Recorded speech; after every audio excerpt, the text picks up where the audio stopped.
India women's जी history में पहली दफ़ा ओडीआई वर्ल्ड कप अपने नाम करने जा रही है। मुझे साउथ अफ्रीका वर्सेस इंडिया का फाइनल देखने की ज़रूरत नहीं है।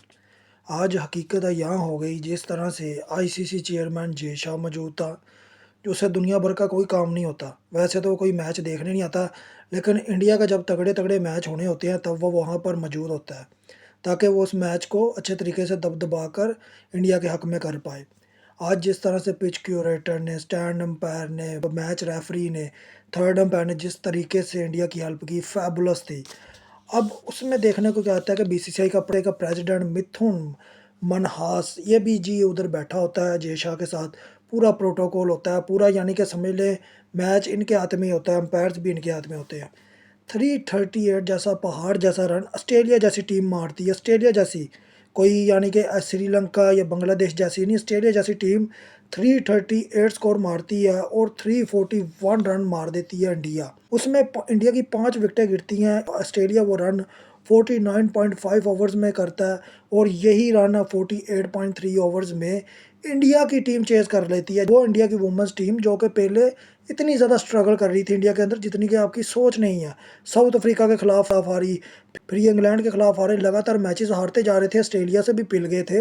लेकिन अचानक से ऐसा क्या हुआ कि इंडिया की टीम ने चेज कर लिया इतना हैवी रन। वो आपको सब पता है कि जय शाह के होते हुए आपने टेंशन नहीं लेनी। जहाँ जहाँ पर जय शाह होगा वहाँ वहाँ वहाँ पर फिक्सिंग होगी, वहाँ वहाँ पर मैच फिक्स किया जाएगा। इससे पहले बांग्लादेश का मैच होता है, उससे पहले एक बहुत इंपॉर्टेंट मैच होता है न्यूजीलैंड वर्सेस इंडिया का मैच। ये मैच तय करता है कि कौन सी टीम सेमीफाइनल के लिए क्वालिफाई करेगी। अगर इंडिया जीतता था तो इंडिया सेमीफाइनल में पहुंचता था, न्यूजीलैंड जीतता था न्यूजीलैंड क्वालिफाई करता था। अब उसमें क्या हुआ कि बीच में बारिश हुई, इन्होंने डक एंड लुईस का मेथड रगड़ा, रगड़ कर इन्होंने क्या किया, 340 तक पहले इंडिया को पहुंचाया डक एंड लुईस मेथड के तहत। फिर थोड़ी सी बारिश हुई, इन्होंने क्या किया, सिर्फ 15 रन कम किया और 325 जैसा पहाड़ जैसा रन उन्हें दे दिया। और ओवर इतने कम रखे गए, जानबूझकर ओवरों को इतना ज़्यादा कम कर दिया गया कि न्यूजीलैंड अगर चाहे भी तो वो उस मैच को ना जीत पाए। ये यकीन माने, जब न्यूजीलैंड और इंडिया का मैच हुआ था उसी दिन रोला पड़ गया था कि डक एंड लुईस के तहत गलत फैसला किया गया, कम ओवर न्यूजीलैंड को दिए गए और जो रन था उसे बहुत कम किया गया, तकरीबन 15 रन कम किए गए थे। जबकि ओवर इतने ज़्यादा कम कर दिए गए थे कि न्यूजीलैंड चाहती भी तो वो उसके चेज ना कर पाती, जिसमें न्यूजीलैंड 271 मारती है और 8 विकेटें दे जाती है। ये सेम वैसी कंडीशन है जैसे कि ऑस्ट्रेलिया वर्सेस इंडिया के मैच की।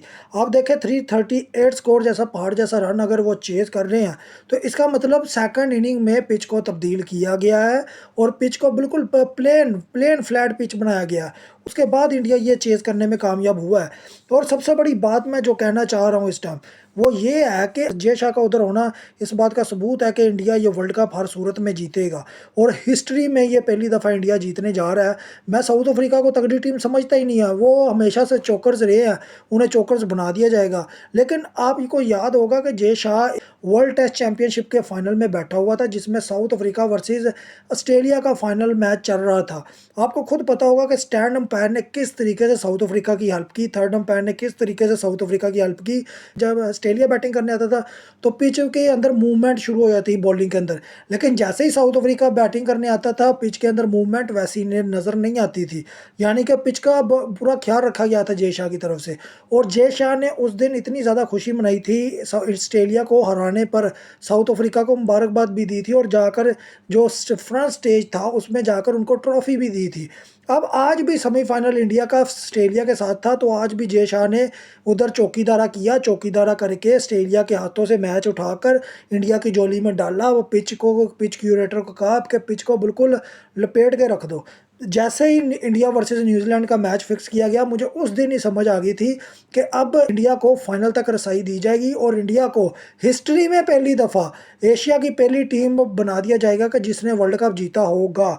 अब ये बात याद रखें कि इंडिया के ICC is not the international cricket council, India cricket council ये बीसीसीआई से रिलेट करता है। मिथुन मनहास का साथ बैठे होना, जय शाह का साथ बैठे होना, इस बात का 101% इस बात की सच्चाई है कि इन्होंने जो पिछले मैचेस थे वो सारे के सारे फिक्स किए हैं, आपके सामने है। जिस तरह से इंडिया ने न्यूजीलैंड को हराया है वो कोई अपनी मेहनत से नहीं रहा है। इन्होंने डक एंड लुईस में हेरा फेरी करके, ओवर्स कम करके, रन को वहीं का वहीं रखा, 15 रन कम कर दिया, मैच जिता दिया। इसी तरह से आज इनको पिच वो दस्तियाब कराई गई जिसके अंदर मूवमेंट नहीं थी। ऑस्ट्रेलिया ने ज़ोर लगाया लेकिन वैसा ज़ोर नहीं लगा।